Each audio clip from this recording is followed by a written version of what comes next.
Muito bem, nós vamos continuar aqui as nossas aulas e hoje nós vamos falar um pouquinho sobre o contexto religioso dos dias de Jesus. Nós estamos vendo o mundo em que Jesus nasceu, como era o mundo naqueles dias na Palestina e no Império Romano, dentro do qual Jesus veio a este mundo. Então, o contexto religioso. Lembrando que Jesus ele nasceu na Palestina e a Palestina estava sendo dominada pelo Império Romano. Religiosamente falando, o Império Romano ele era pagão. Ele aceitava centenas de deuses, eram regulamentados. Você poderia adorar estes deuses, tanto em Roma quanto em todo o Império. Agora, nascer uma nova religião era algo complicado, era algo difícil naqueles dias, porque o Império não permitia novas religiões, como o cristianismo veio a ser algumas décadas depois de Jesus vir a este mundo. O Império Romano também ele era muito influenciado pelas filosofias gregas. O império que existia antes do Império Romano era o Império Grego. Os romanos conquistaram o Império Grego e eles continuaram com a língua dos gregos, com as filosofias gregas, e todo mundo que vivia dentro do Império Romano era influenciado pela cultura grega. Então, existiam vários deuses no Império Romano. E lá na Palestina, onde Jesus nasceu, onde os judeus habitavam, onde existia o templo, a religião predominante na Palestina era o judaísmo, a religião oficial dos judeus. O judaísmo, nos dias de Jesus, ele era dividido em pelo menos 4 grupos principais. Não é porque você era judeu que era só uma religião. O judaísmo era uma única religião, mas dividido em 4 tipos de pensamento, 4 modos de ver a religião. Dentre eles estavam os fariseus, os saduceus, os essênios e os zelotes. Todos eles eram judeus, mas cada um via a religião, via o relacionamento com Deus, via o modo como deveria viver neste mundo de modo diferente. Cada um tinha a sua própria visão. E é isso que nós vamos ver um pouquinho agora então. Porque Jesus, em momentos diferentes, se relacionou com cada um destes 4 grupos e nós vamos ver um pouquinho sobre isso. Começando então pelos fariseus. Fariseus significa separado, aqueles que são separados do mundo pecaminoso, do mundo contaminado, separados para viver com Deus e para Deus. Os fariseus, só para você ter uma ideia, eles eram um grupo mais respeitado entre os judeus. Eles não eram ligados a nenhum partido político, mas eles tinham muito relacionamento com o povo em geral. Porque para você ser um fariseu, você não precisava ser um homem rico, um homem importante. Bastava você cumprir alguns requisitos, ser um homem religioso e você poderia se tornar então um fariseu. Esta era uma das principais escolas religiosas dos dias de Jesus. Um dos principais modos de ver o relacionamento com Deus e a religião judaica. Os fariseus eram um grupo que aceitavam o Antigo Testamento, mas também a tradição oral. Algumas regras que eles mesmos vão criando, vão incorporando estas regras ao Antigo Testamento. Então, por exemplo, a Bíblia dizia que eles precisavam guardar o sábado. O sábado era sagrado para os judeus. Os fariseus, eles vão além, eles criam regras novas que Deus não criou. Por exemplo, dentre as suas regras, uma delas dizia que era pecado cuspir no chão em dia de sábado. Porque se você cuspisse no chão, a sua saliva, misturada com a terra, formava o barro. E fazer isso era uma obra. E fazer obra em dia de sábado era pecado. É por isso, então, que Jesus, num dia de sábado, quando ele vai curar um cego, você se lembra dessa passagem? Ele vai lá e gospe no chão, faz um pouquinho de lodo e passa no olho do cego. Jesus não faz aquilo porque ele faltou poder. Ele não faz aquilo porque ele quis ser nojento. Ele faz aquilo porque ele estava mostrando para os fariseus que as suas regras nada tinham a ver com as regras de Deus. Nada tinham a ver com a palavra de Deus. Os fariseus também se opunham ao governo dos romanos. Eles não aceitavam, eles não gostavam de ser dominados pelos romanos. Eles aceitavam a ideia da imortalidade da alma. Eles criam na vida após a morte. Eles aguardavam a vinda de um Messias. Eles criam nas promessas de um Messias. E este foi o único grupo de todos que sobreviveu depois da destruição de Jerusalém no ano 70. Porque ele era um grupo que não necessitava do templo. Ele era um grupo do povo. Era um grupo que se reunia nas sinagogas e nas casas. Ele não necessitava do templo para adorar a Deus e para existir como grupo. Lógico que todos os fariseus adoravam a Deus no templo, mas ele não precisava do templo para existir igual a algumas outras religiões, alguns outros grupos judaicos que nós vamos ver.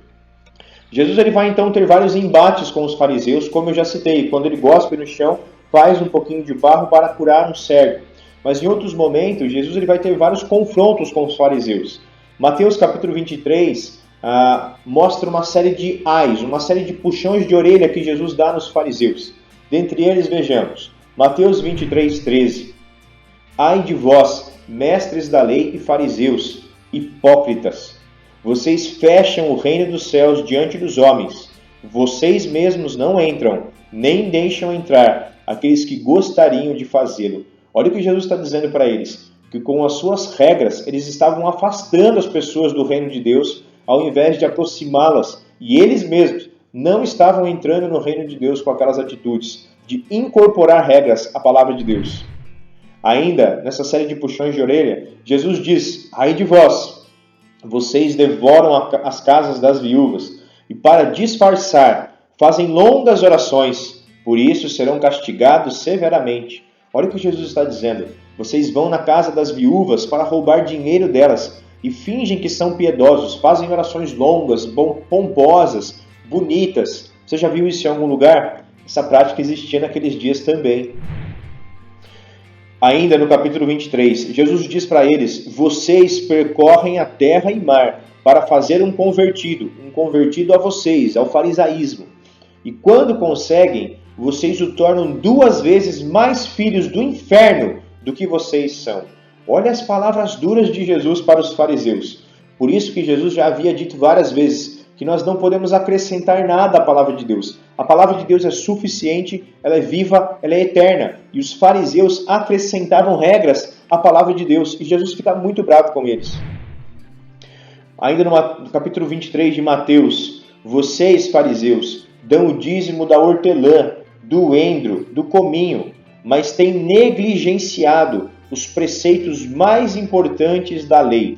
Jesus está dizendo para eles o seguinte, vocês pegam as suas plantinhas, a hortelã que nasce no vasinho da sua casa, vocês contam, tem 20 folhinhas aqui. Vocês pegam um pouquinho de folhinha e levam no templo para mostrar como vocês são piedosos. Mas isso não é tudo que Deus quer de vocês. Vocês estão se esquecendo do mais importante. E Jesus vai dizer para eles o que era mais importante. A justiça, a misericórdia e a fidelidade. Vocês devem praticar essas coisas. Pode continuar levando lá as suas folhinhas de dízimo no templo.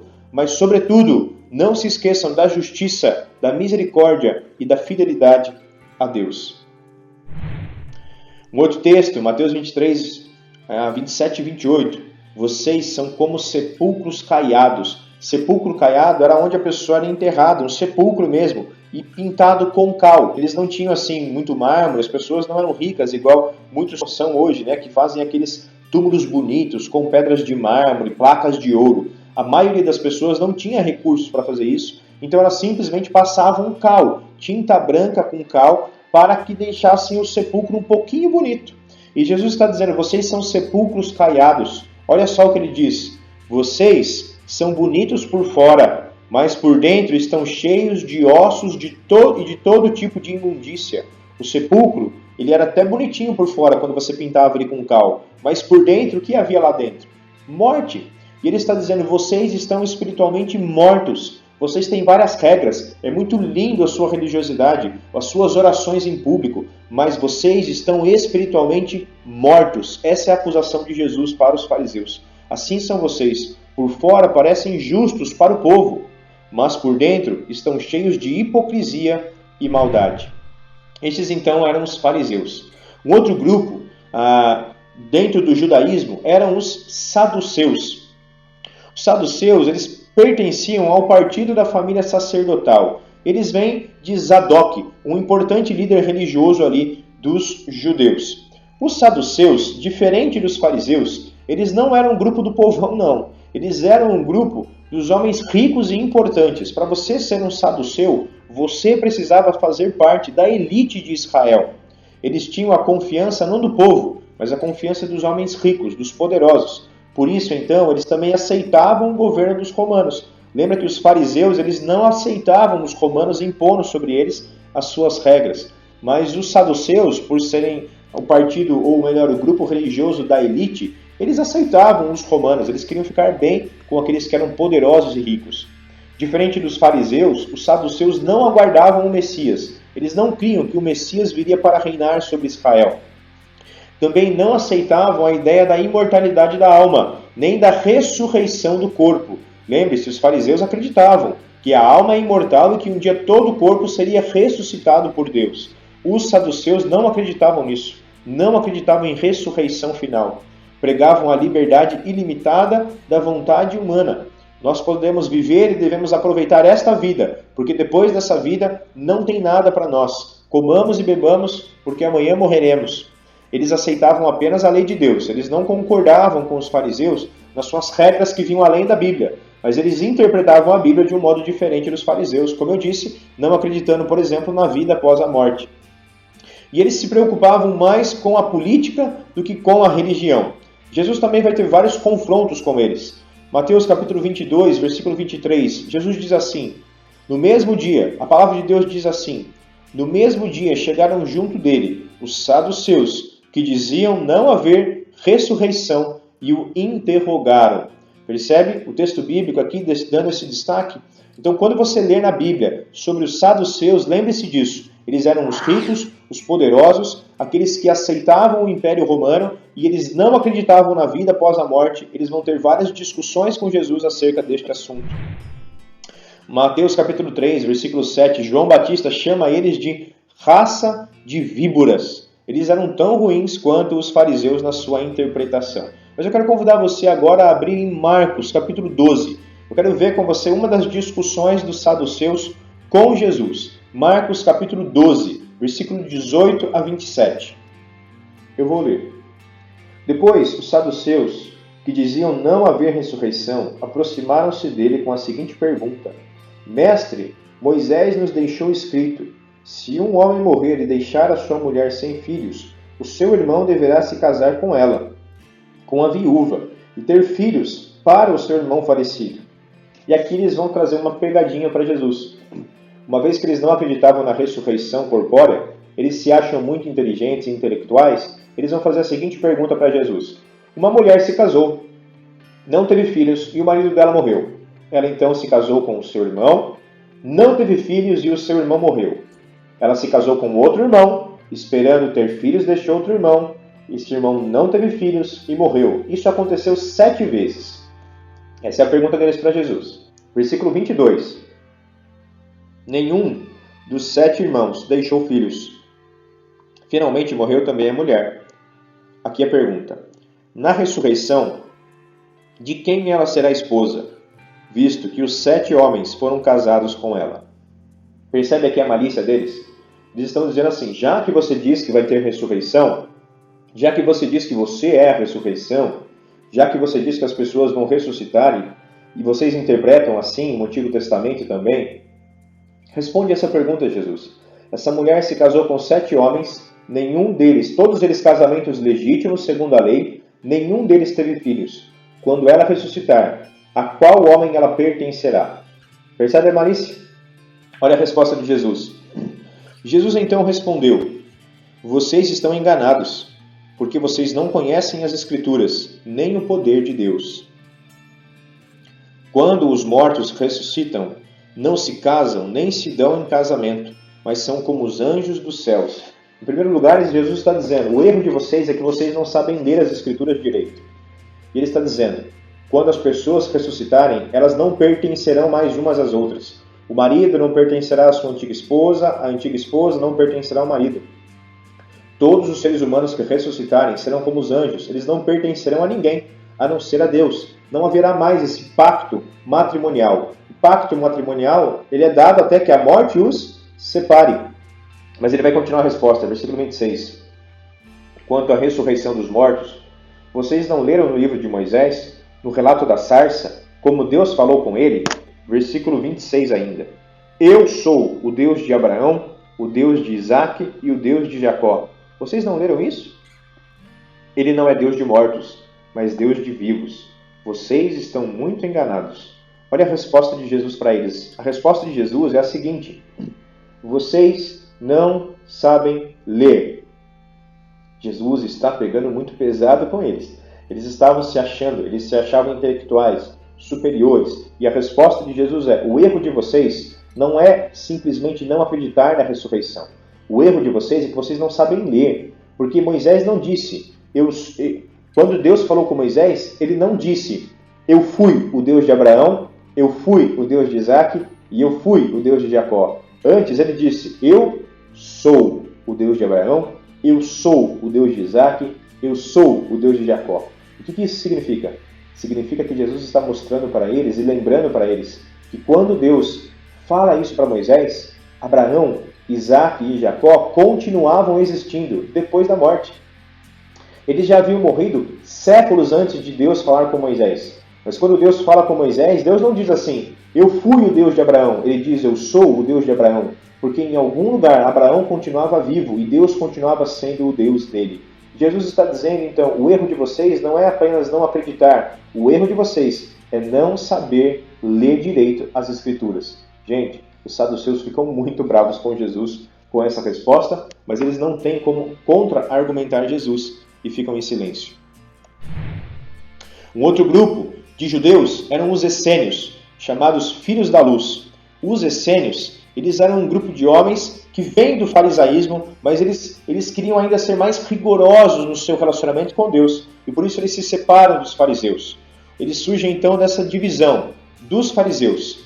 Eles moravam em vilas e montanhas. Eles decidem se separar de verdade, não apenas se separar no nome, mas se separar inclusive das pessoas. Eles passam a viver em montanhas, eles passam a viver em vilarejos nas montanhas. Praticavam a leitura e estudo diário das Escrituras. Eles tinham uma rotina rigorosa, onde todos os dias eles liam a Bíblia várias vezes, oravam várias vezes e cantavam várias vezes. Eles eram copistas profissionais. A maioria deles vivia lendo e copiando os manuscritos antigos. Inclusive, os manuscritos do Mar Morto foram escritos por estes homens, por essênios, homens que viviam nas montanhas ao redor de Jerusalém. Você sabe que na década de 40 e década de 50, vários manuscritos bíblicos foram encontrados. Na verdade, um número gigantesco de manuscritos foram encontrados e são os manuscritos mais antigos que existem. São ótimas cópias. Elas datam, inclusive, de anos mais antigos do que as que nós tínhamos acesso até então. Então, eles eram copistas profissionais. Tinham todas as propriedades em comum, eles vendiam tudo para viver em vilarejos retirados, não praticavam atividades militares nem comerciais, eles comiam aquilo que eles plantavam, não condenavam, porém não praticavam um casamento. Não era uma prática comum deles. Eles eram homens solteiros que se retiravam para as montanhas para viver exclusivamente orando e buscando a Deus, copiando a sua palavra, estudando a sua palavra. Eles eram anti-helenistas, então. Helenista é essa cultura grega, de misturar culturas, misturar crenças. Eles queriam ser judeus puros, judeus realmente separados de qualquer contaminação com o mundo. Muitos vão entender, inclusive, que João Batista se torna um essênio, porque quando ele surge, ele vem do deserto. Muitos vão entender, então, que ele cresceu com os essênios e estudou a Bíblia com os essênios. Você tem aí algumas imagens de vilarejos dos essênios nas montanhas ao redor de Jerusalém. Aqui uma foto de onde foram encontrados alguns dos manuscritos ali do Mar Morto. Um último grupo de judeus eram os zelotes, aqueles que têm zelo por Deus. Os zelotes, eles podemos chamá-los de guerrilheiros. Eles eram aqueles que pegavam em arma para tentar expulsar o Império Romano dentro dos limites da Palestina. Eles eram então aquela resistência contra o Império Romano. Eles surgem durante o reinado de Herodes o Grande. Você se lembra também que eu já disse que Herodes ele não era um judeu, ele era um idumeu, um rei inimigo dos judeus. Quando Herodes é colocado para governar a Palestina, este grupo de homens fica revoltado com isso e decide guerrear contra ele, se rebelar contra ele. E eles viviam promovendo atentados, tentando sim, de todas as maneiras, matar soldados romanos que viviam na Palestina, expulsar os judeus que eram favoráveis aos romanos da Palestina. Eles sofriam então um martírio voluntário. Muitas vezes eles atacavam os soldados romanos que viviam na Palestina para promover a ordem ali, tentando matar aqueles soldados, assim como acontece hoje com estes homens bombas que a gente vê ali no Oriente. Eles se opunham ao pagamento de impostos, eles odiavam os publicanos, porque os publicanos eram judeus que cobravam impostos dos judeus para mandar para o Império Romano. E no ano 66 depois de Cristo, Os romanos, eles aumentam um pouco mais a carga tributária, a carga de impostos, e os zelotes, então, eles vão se rebelar mais uma vez, a tal ponto de eles entrarem em guerra contra os romanos que viviam ali na Palestina e vencerem. Eles vão conseguir se armar e levantar um grande número de soldados para lutar contra os romanos que estavam ali na Palestina. Por alguns anos eles vão conseguir reconquistar Jerusalém e criar e declarar a independência de Jerusalém. Porém, isso não vai durar muito tempo, porque logo Roma manda mais soldados para destruí-los, para matá-los, obrigando eles então a fugir. E muitos deles então, destes zelotes, vão fugir ali por volta do ano 68 para a região de Massada ou Massadá, uma região montanhosa também, ali próximo do Mar Morto. Ali eles vão viver escondidos de Roma, escondidos do Império Romano, até o ano 73, quando finalmente eles vão ser mortos, vão ser destruídos pelo Império Romano. Muitos entendem, muitos historiadores, inclusive Flávio Josefo, diz que na verdade eles todos que viviam ali na montanha, mais de 1000 pessoas viviam escondidos naquela montanha, que era uma antiga fortaleza de Herodes. Eles vão se suicidar para que os romanos não os matassem e não os obrigassem a adorar os seus deuses pagãos. Simão, o Zelote, um dos discípulos de Jesus, fazia parte deste segmento religioso, os Zelotes. Veja o que diz a palavra de Deus. Mateus 3, 16 a 18. Estes são os 12 que ele escolheu: Simão, a quem deu o nome de Pedro, Tiago, filho de Zebedeu, João, André, Filipe, Bartolomeu, Mateus, Tomé, Tiago, Tadeu, Simão, o Zelote e Judas Iscariotes, que o traiu. Por que Jesus faz questão, por que a palavra de Deus faz questão de destacar que Simão era um zelote? Porque nós vamos ver, quando nós formos estudar sobre os discípulos de Jesus, que dentre os 12 discípulos haviam homens de todos os segmentos de Israel. Haviam zelotes, haviam publicanos, homens que vêm de todos os segmentos da nação de Israel e se tornam discípulos de Jesus Cristo. Estes são, então, os 4 principais grupos religiosos que existiam nos dias de Jesus. Todos eram judeus, mas cada um interpretava o judaísmo, interpretava a palavra de Deus de um modo diferente. E Jesus vai se relacionar com todos eles em algum momento e de modo diferente durante o seu ministério, e nós veremos isso nas próximas aulas.